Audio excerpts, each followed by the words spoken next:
함께 말씀 나누기를 원합니다. 여러분 주변에 보면 믿을 만한 사람 한둘쯤은 아마 있으리라고 생각합니다. 뭐 없어도 상관없어요. 없다고 인생이 실패하거나 그런 건 아니니까. 근데 아마 100%는 몰라도 저 사람은 참 믿을 만해.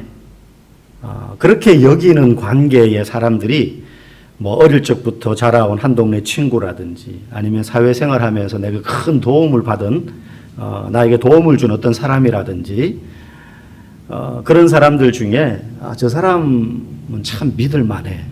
이런 사람 아마 있으실 거예요. 저도 뭐 제 친구라든지 선배라든지 그런 사람들이 몇몇 있습니다. 또 같은 이제 목회자 중에서도 그렇고요. 근데 이제 보통 그런 사람을 믿을 만하다고 이야기하면 그를 믿는 이유는 그의 말이 믿을 만해서 믿는 건 아닙니다. 무슨 말이냐면 우리가 많은 말들을 하는데 그 말들 속에는 저게 진짜인가 싶은 말들이 있을 수 있어요. 내가 경험하지 못했거나 이해하지 못했거나 잘 알지 못하는 부분에 대해서 누가 이야기하면 선뜻 그 말을 믿기 힘들죠. 내가 잘 모르니까 그 내용을. 그런데 그런 말을 하는 사람이 내가 정말 믿을 만한 사람이다. 그 사람이 하는 말의 내용이 무슨 말인지는 내가 잘 몰라서 이렇게 선뜻 믿고 이해하기는 어려운데 저 사람이 말하니까 난 그 말 믿을 수 있어. 여러분 그런 것 아니겠어요? 저 사람이 누군지 몰라요. 근데 뭔가 되게 그럴듯한 말을 한다고 해서 우리가 그 사람을 믿을 수는 없습니다.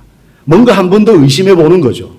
그런데 그 말의 내용을 내가 잘 몰라서 잘 못 믿을지라도 그 사람이 말하면 내가 그 사람 말을 믿는 거예요.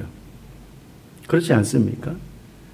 그래서 보통 사기꾼들이 처음에는 막 신뢰관계를 쌓아요.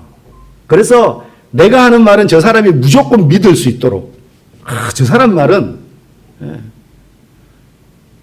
팥으로 메주를 쓴다 그래도 나는 믿을 수 있어. 뭐 이렇게 될 정도로 하고 나면 이제 사기를 치기 시작하는 거예요. 무슨 말을 해도 저 사람 내 말은 믿을 거니까. 그래서 보통 우리는 그를 믿는다고 할 때는 그의 말을 듣고 믿는 게 아니라 그 사람을 믿기 때문에 그의 말도 다 믿게 되는 것입니다. 우리가 하나님을 믿는다 할 때도 마찬가지예요. 성경은 하나님의 말이 기록된 책입니다. 그런데 성경을 읽다가 보면 아니 홍해를 갈랐어? 바위 위에서 물이 솟아나게 했어?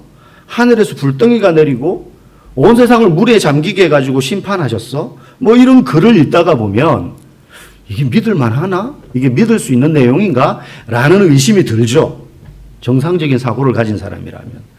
그럼에도 불구하고 우리가 그 성경의 모든 비과학적인 것 같고 초자연적인 자연의 섭리를 벗어난 것 같은 일들을 우리가 믿는 이유가 뭐예요? 하나님을 믿기 때문에 그 내용을 믿는 겁니다. 그 사람을 믿기 때문에 그 사람이 하는 말을 다 이해하지 못해도 받아들이는 것처럼 하나님을 믿기 때문에 하나님이 하시는 말씀을 믿어요.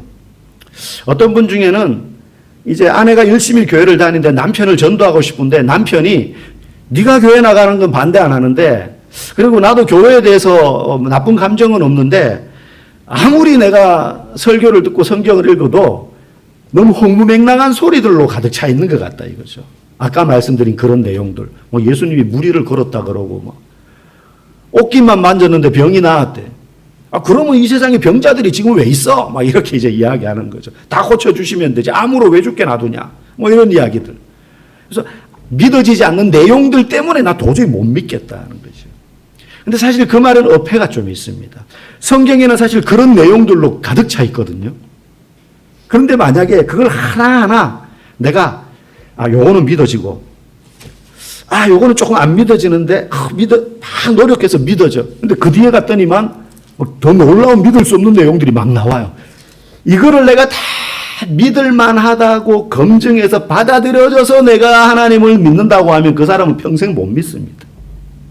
왜? 성경은 그런 내용들로 가득 차 있으니까. 교훈도 있지만은. 그래서 먼저는 하나님이 믿어져야 되는 거예요. 여러분 가운데 그 믿음을 소유하신 분들은 아마 그 과정을 거치셨을 거예요. 나도 성경 이거 전부 막 그냥 구라삼삼한 이야기들 같은데 어느 날 믿음이 생기고 나니 태초에 하나님이 천지를 이거보다 더 못 믿을 내용이 어디가 있어요. 이게 믿어지더라는 거예요. 그러니까 이게 믿어지니까 예수님이 내 죄를 위해서 죽으셨다. 그분이 부활하셨다. 그래서 나도 다시 부활의 소망을 가지고 저 천국에 들어갈 것을 믿을 수 있게 되는 거예요. 그걸 검증해서 받아들이는 게 아니라 하나님이 믿어지니까 그 이후에 모든 성경에 하나님의 기록된 말이 다 믿어지는 겁니다. 그걸 막 따져가지고 믿는 게 아니라. 그래서 하나님의 말씀을 믿는다는 건 하나님을 믿을 때 가능한 거예요. 여러분 모두가 그 믿음을 선물로 받으시기를 주의 이름으로 간절히 축복합니다. 오늘 본문은요, 아브라함이라는 사람이 하나님의 말씀을 받습니다. 오늘 본문 17절에는 약속을 받았다라고 표현되어 있어요. 그게 하나님의 말을 받았다, 받아들였다, 믿게 되었다 이 말이에요. 근데 그 말이 뭐냐? 그 약속이 뭐냐? 아브라함, 너가 비록 지금은 자식 한 명 없지만, 딸도 없고 아들도 없지만 너를 통하여서 큰 민족을 이룰 것이다. 자손이 많이 나게 될 것이라는 거죠. 그리고 그 자손의 쭉 내려가는 후손 중에 온 인류를 구원할 구원자 메시아, 구약에서는, 신약에서는 그리스도라고 일컬어지는 한 사람이 태어날 거야. 그 약속을 아브라함이 받은 거예요. 그 약속을 받은 거예요. 그리고 아브라함은 그 약속, 그 말씀이 이루어질 것을 믿었어요. 대단한 약속이죠. 대단한 말씀입니다. 왜? 인류 구원의 메시지가 아브라함에게 주어졌다는 거예요. 그래서 우리는 아브라함을 믿음의 조상이라고 말하기도 하고, 아브라함은 대단한 믿음의 표상처럼 여깁니다. 아브라함은 우리와 다른 특별한 사람인가? 이런 생각을 할 때가 있어요. 결론부터 말씀드리자면 그렇지 않습니다. 아브라함은 지극히 평범한 사람이었어요. 지극히 평범한 사람이었습니다. 처음에 그가 하나님이 그를 부르실 때 하늘의 별을 봐라, 바다의 모래를 봐라, 셀 수 없지, 이처럼 너의 자손이 많아질 거야. 내가 그렇게 이루겠어, 너를 통해서 라고 이야기하셨을 때 그 약속 하나만 붙잡고 어디로 가야 될지도 모르고 떠나는 데서부터 그 믿음이 시작돼요. 그래서 자기가 살던 지역에서 여정을 떠납니다. 그 여정을 자기만 가는 게 아니라 자기 가족을 다 데리고 가요. 가다가 아버지가 중간에 막 죽어요. 그래도 포기하지 않고 가요. 그래서 도착을 합니다. 지금의 이스라엘 땅에, 유대 지역에 도착을 해요. 그런데 그렇게 가는 도중에 처음 출발은 그냥 말씀 그거 하나만, 약속 하나만 붙들고 쭉 가는데 중간중간에 나중에 그 땅에 정착할 때까지 어떤 일들이 생기느냐 하면 시험이 계속 찾아와요. 난관이 찾아옵니다. 어느 날은 세겜이라는 지역을 지나 헤브론을 지나 애굽이라는, 지금 이집트에 도착을 합니다. 그런데 도착했는데 무슨 일이 생기느냐 하면 가뭄이 찾아와요. 곡식이 다 메말라서 먹을 게 없어요. 기근이 찾아왔단 말입니다. 여러분 이상하지 않습니까? 하나님이 약속하셨어요. 아브라함에게. 그리고 이 약속 붙잡고 너 가. 네가 살던 그 고향을 떠나서 내가 너에게 가라고 이야기하는 그곳으로 가거라 해서 온 가족을 이끌고 갔어요. 그럼 도착했으면 어떻게 해야 됩니까? 약속한 복이 준비되어서 눈앞에 보여져야 될 것 아닙니까? 우리로 말하면 삼성에 들어가거나 많은 연봉을 받고 이직을 하거나 장사를 했는데 대박을 터뜨리거나 약속, 내가 주님 믿고 투자했어요. 그럼 대박이 나야 될 거 아니에요. 아브라함도 갔는데 대박이 난 게 아니라 쪽박을 차게 된 거예요.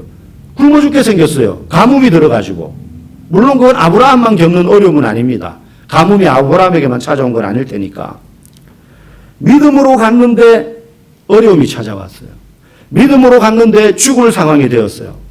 여러분 이게 굉장히 중요한 신앙의 지점이에요. 굉장히 중요한 신앙의 지점이에요. 여러분 공부할 때도 우리가 학생 때 다음 단계로 학년이 올라가게 되면 좀 더 어려운 그 과목을 배웁니다. 수학이든 국어든 이렇게 더 심화 학습을 하게 되죠. 자세하게. 외워야 될 공식도 많아지고. 그런데 그러려면 그 단계로 올라가려면 시험을 치러요. 평가 시험을 치릅니다. 뭐 무슨 제목이든 중간고사든 기말고사든 이렇게 평가 시험을 치러요. 시험을 왜 치릅니까? 첫 번째는 자기 실력을 확인하는 거예요. 시험을 치지 않으면 내가 실력이 어느 정도인지를 몰라요. 왜? 공부할 때는 다 하는 것 같거든. 수업 들을 때는 다 하는 것 같아요. 근데 시험을 쳐보면 내가 아는 게 반밖에 안 되는구나. 내가 아는 게 3분의 1밖에 안 되고 이거는 모르는구나. 내가 아는 줄 알았는데. 자기 실력을 확인하게 돼요.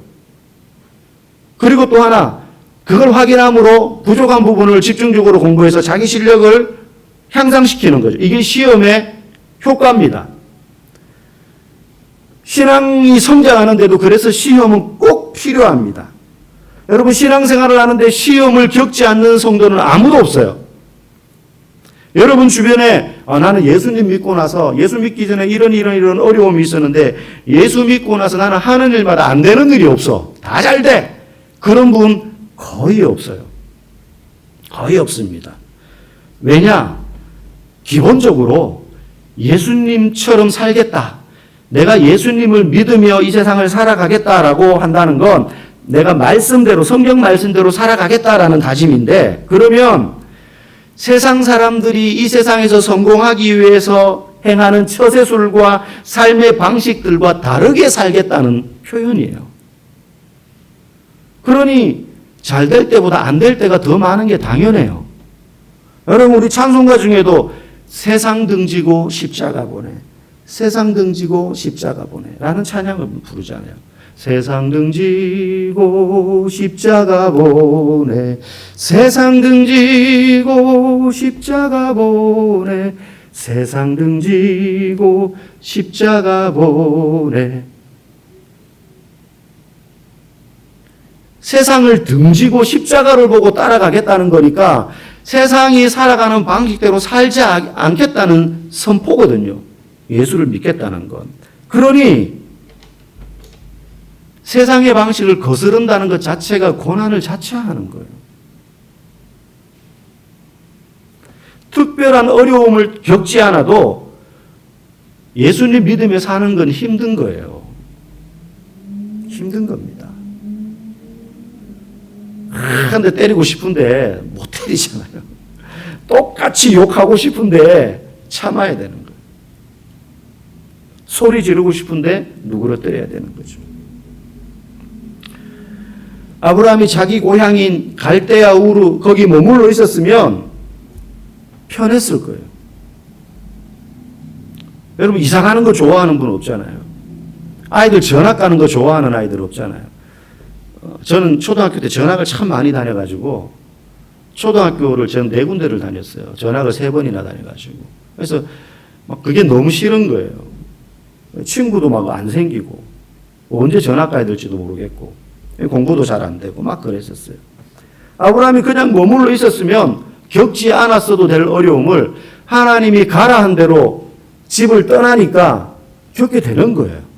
말씀을 따라가니까 어려움이 찾아오더라는 거예요. 그런데 그런 시험의 과정을 통해서 아브라함이 하나님의 말씀을 붙들고 살아가는 그 과정을 통해서 아브라함은 성장해 갑니다. 별것 아닌 사람이었는데, 아무것도 아닌 평범한 아브라함이었는데 성장해 가요. 처음부터 믿음의 조상이 아니었단 말이죠. 그렇게 많은 시험을 통과하면서 아브라함이 하나님 앞에 인정을 받아가던 어느 날 마지막 시험이 찾아옵니다. 아브라함에게. 그게 뭐냐? 네 아들을 나에게 죽여서 불태워 제물로 바쳐라. 인신공양을 드려라 하는 거예요. 여러분, 이삭이 어떤 아들이냐? 아브라함이 그토록 간절히 바랬던 아들이에요. 뿐만 아니라 하나님이 약속으로 주신 아들이에요. 너의 자손을 통해서 하늘의 별처럼 바다의 모래처럼 후손이 많아지게 해주겠다. 그 출발이 이삭이란 말이에요. 그런데 그 이삭을 죽여서 내게 바치라는 거죠. 모순되는 요구입니다. 모순되는 요구예요. 아침에 하나님이 이 말했다가 저녁에 딴소리 하는 거예요. 그 약속 하나 붙잡고 아브라함이 그 고생을 거치면서 많은 시험을 거쳐서 여기에 정착을 했는데 이제 결실을 맺을 첫 열매인 아들을 얻었는데 이 아들이 잘 자랐는데 이제 몇 년 안 있으면 장가도 보내고 그러면 또 이 아들을 통해서 또 자손이 나고 그러면 하나님의 약속이 이제 현실화되는 것을 아브라함이 보게 될 텐데 열매를 따기도 전에 이 아들을 죽이라는 거죠. 내게 바쳐라는 겁니다. 아브라함에게 있어서 이 마지막 시험은 이해할 수 없는 시험이에요. 아무리 생각해도 납득이 가지 않아요. 제가 아브라함이었으면 못 들은 채 쓸 거예요. 하나님이 잘못 말씀하셨을 거야. 몇 번이고 묻고 또 물었을 거예요. 정말이냐고. 진짜입니까? 내게 지금 그 이야기를 하시는 분이 하나님 맞습니까? 혹시 마귀가 잘못 내게 이야기하는 거 아니에요? 저는 어쩌면 그렇게 생각했을지도 몰라요. 하나님이 그럴 리가 없다는 하나님. 더군다나 당시에 인신공양, 사람을 제물로 바치는 건 무자비한 이방 종교에나 있을 법한 그런 제사법이었어요. 악한 제사법이죠. 그런데 아브라함은 믿었어요. 뭘 믿었느냐? 아주 구체적인 믿음을 가졌습니다. 우리 19절 말씀 다시 한번 읽어보실까요? 시작. 그가 화면 보여주세요. 그가 하나님이 능히 이삭을 죽은 자 가운데서 다시 살리실 줄로 생각한지라. 아멘. 네, 19절 거기까지만. 이삭을 죽은 자 가운데서 다시 살리실 줄로 생각했어요. 아브라함이 그걸 어떻게 믿을 수 있었나? 아브라함은 그 비슷한 경험을 앞에 한번 한 적이 있거든요. 언제? 아들이 없을 때 하나님이 아들 이삭을 주세요. 그런데 이 이삭을 선물로 받을 때 아브라함과 그의 아내 사라의 상태가 어땠느냐? 우리 12절 말씀 안 읽었지만 앞에 나오는데 화면 보시고 한번 읽어보겠습니다. 12절 시작. 이러므로 죽은 자와 같은 한 사람으로 말미암아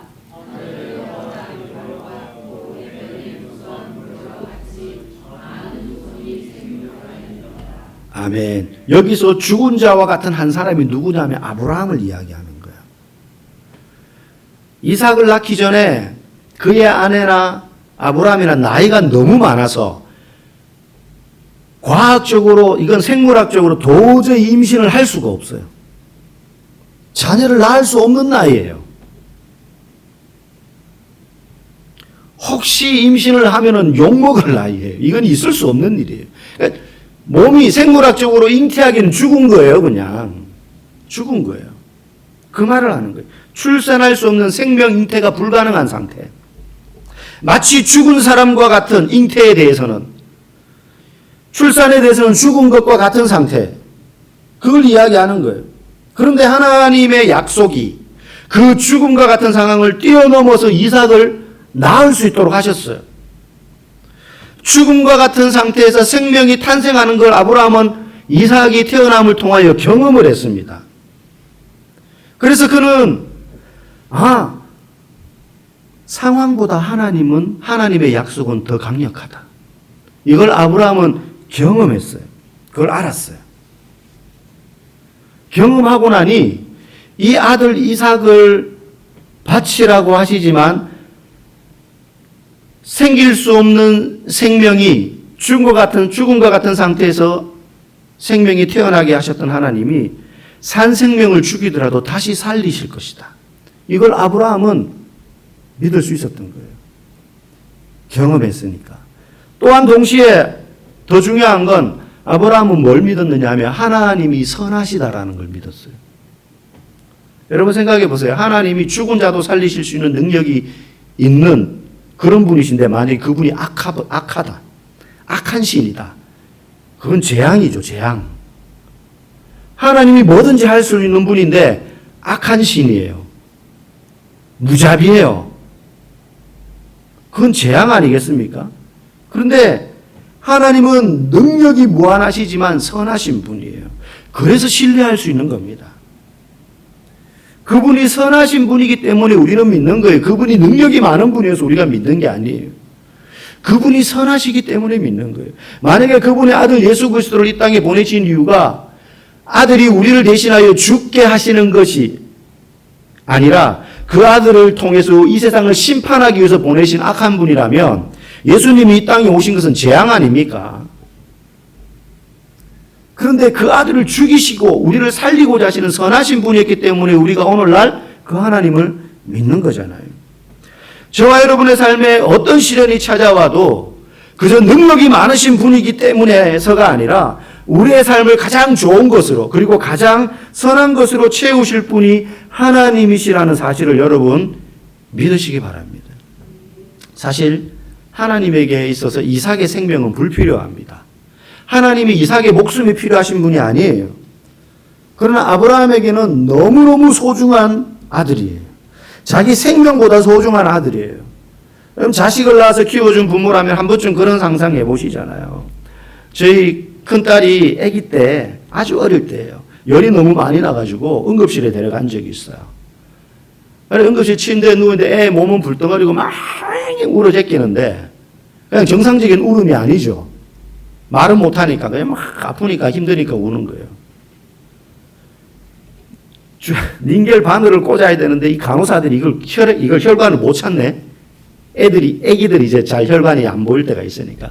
그러니까 몇 번을 찔렀다 뽑았다 하는데 애는 또 더 아프잖아요. 애가 막 죽으라고 자지러지는데 옆에서 지켜보는 이 저의 마음 어떻습니까? 욕이라도 한 바가지 해주고 네가 간호사야. 한 방에 그걸 못 꼽냐고. 애는 아파 죽는데.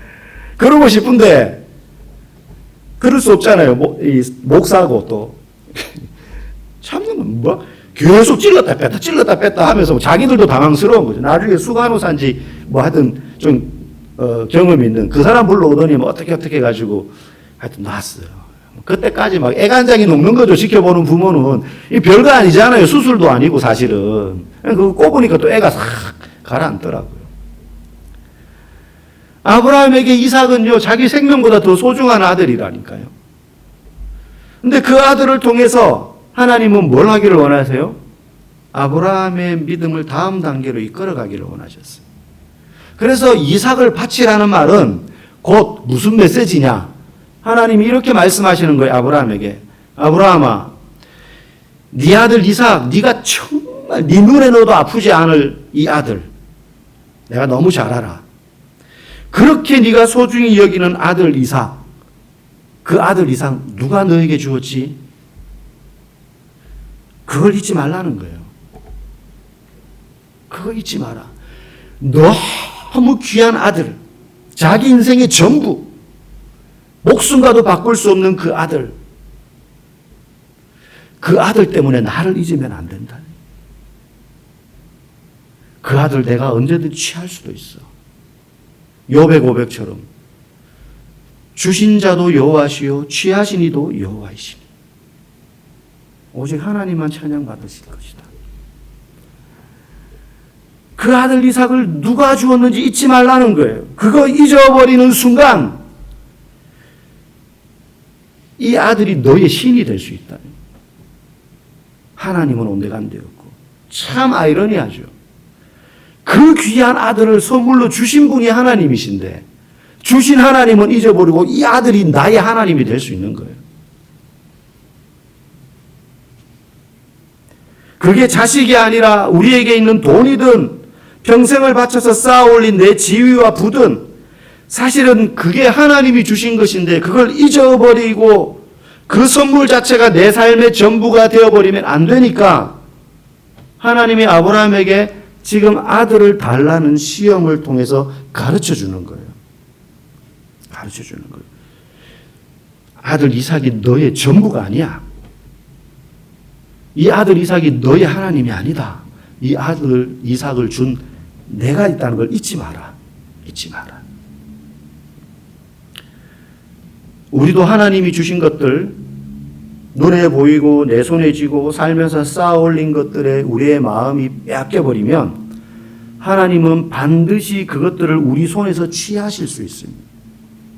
여러분, 그게 심판이나 징계의 의미가 아닙니다.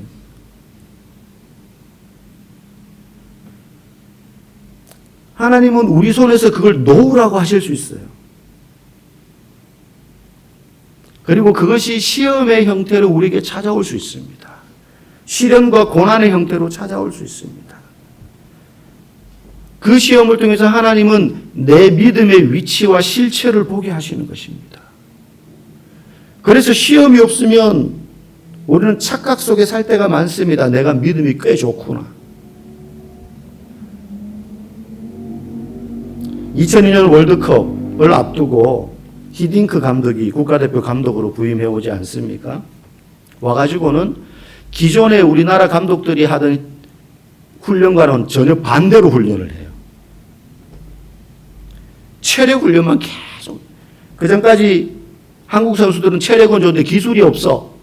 그렇게 다 이야기했어요.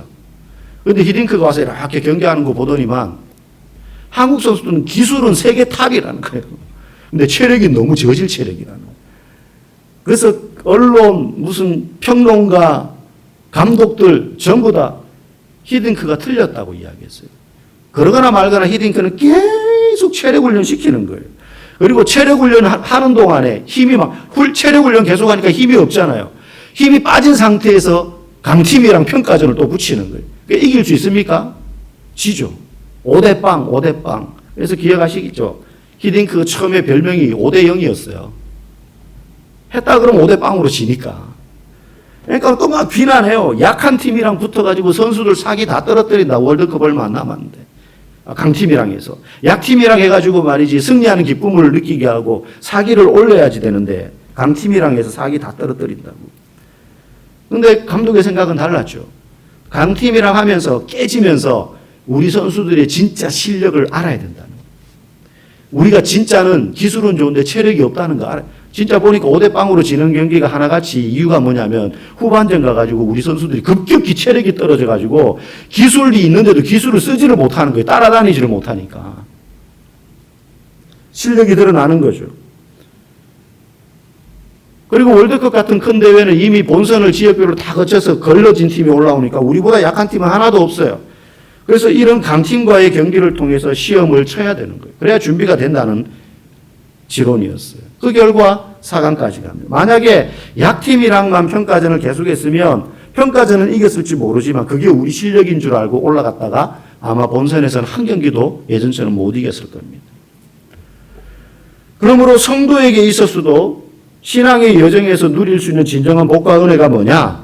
내가 기도했더니 요거 하나 잘 됐다. 이거 응답됐다. 그것도 은혜요 복이고 즐거운 일이지만 우리의 인생 전체에서 괴로워도 그 시험의 과정을 통과해서 내가 눈에 보이는 이게 아니라 그걸 주신 하나님을 가장 사랑하게 되는 거. 그 단계로 점점 나아가면서 믿음의 실력이 향상되는 거. 그게 성도에게 있어서 복과 은혜라는 것입니다. 여러분, 아브라함에게 약속하신 많은 자손의 약속은요. 창세기를 가만히 읽어보면 아브라함은 아무것도 한 게 없어요. 하나님이 약속하시고 하나님이 약속하신 대로 이루기 위해서 막 열심히 일을 하세요. 그리고 아브라함이 실수하고 연약하여서 범죄해도요. 하나님은 자기 약속을 그냥 이루어 가세요. 우리를 향한 하나님의 은혜도 마찬가지입니다. 우리는 뭐만 하면 되느냐? 그냥 그거대로 따라가기만 하면 돼요. 시험이 찾아오면 오든지 말든지 나는 그냥 이게 시험이겠거니 생각하고 나는 하나님 따라갈 거야. 그 약속 믿고 갈 거야. 그리고 머리 뒤밀고 그냥 따라가면 돼요. 그래서 신앙생활 잘하는 사람은 어떤 면에서는요. 단순 무식해요. 따지고 계산하고 이게 그럴까 아닐까 막 생각하지 않고요. 해. 하라 그러니까 한다. 기도하자 그러면 기도하고 말씀 보라 그러니까 말씀 보고 훈련하라 그러니까 훈련하고 나오라 그러면 나오고 그게 무슨 아무 생각 없이 따라가란 말이 아니라 순종의 힘을 믿으라는 거예요. 말씀의 순종. 결국 이삭은 죽지 않습니다. 그런데 19절 우리가 아직 아까 읽지 않은 부분 마지막 부분에 어떻게 되어 있습니까? 우리 19절 뒷부분 한번 읽어봅시다. 시작. 비유컨대 그를 죽은 자 가운데서 도로 받은 것이라. 아멘. 여기 보니까 비유컨대 이삭을 제단에 올렸는데 하나님이 죽이지 않고 죽기 직전에 그를 살려내요. 사실 이삭은 안 죽었어요. 죽지 않았어요. 죽은 이삭을 다시 부활시킨 게 아닙니다. 죽이려고 하는데 스톱 해가지고 살린단 말이에요. 내가 너의 믿음을 보았다. 네가 나를 가장 사랑하는 줄 내가 알겠다. 근데 이게 비유라는 거예요. 무슨 비유냐? 죽은 자 가운데서 도로 받게 되는. 이삭은 안 죽었거든요. 그럼 비유가 가리키는 진짜 죽은 자가 있죠. 죽은 자인데 도로 받은 자 누굽니까? 예수님. 이삭은 예수님의 비유의 비유. 히브리서 기자가 우리에게 가르쳐 주려고 하는 게 그거예요. 아브라함처럼 하나님만 제일 사랑해 만이 아니라 아브라함이 이삭을 통하여 하나님이 가르쳐 주고자 하시는 것이 뭐냐? 지금 이 히브리서를 읽는 우리 모두는 이삭의 이야기를 통하여 그를 죽은 자 가운데서 도로 받은 바로 그 예수님에 대한 신앙을 가져라. 예수님을 바라보는 믿음을 가져라는 거예요. 하나님께서는 저와 여러분에게 이 부활 신앙을 바라보기를 원하십니다. 어떤 죽음과 같은 여러분의 처지와 상황, 망하고 찢어지고 상처받고 다 잃어버려서 아무것도 남지 않은 여러분의 폐허 같은 상황, 그런 상황조차도 하나님의 약속의 말씀을 붙잡고 순종하고 나아가면 하나님이 그 상황을 다시 일으키실 것이다. 다시 죽은 자를 다시 살려서 도로 받게 하는 것처럼 예수님이 우리의 죄를 위하여 죽으셨다가 다시 부활하신 것처럼 그렇게 예수님을 바라보며 나아가는 성도의 삶을 다시 회복시키실 것이다. 그러므로 내 상황과 처지가 어떠할지라도 예수님을 바라보며 믿음의 길을 걸어가는 것을 포기하지 않는 그 부활의 신앙, 그 모습을 저와 여러분에게서 바라보기를 하나님은 지금도 원하시는 줄 믿습니다. 여러분, 우리는 재물이 될 필요가 없잖아요. 아브라함은 이삭을 바쳐야 했지만 왜? 예수님이 우리의 이삭이 되셨기 때문에 그래요. 예수님이 우리의 이삭이세요.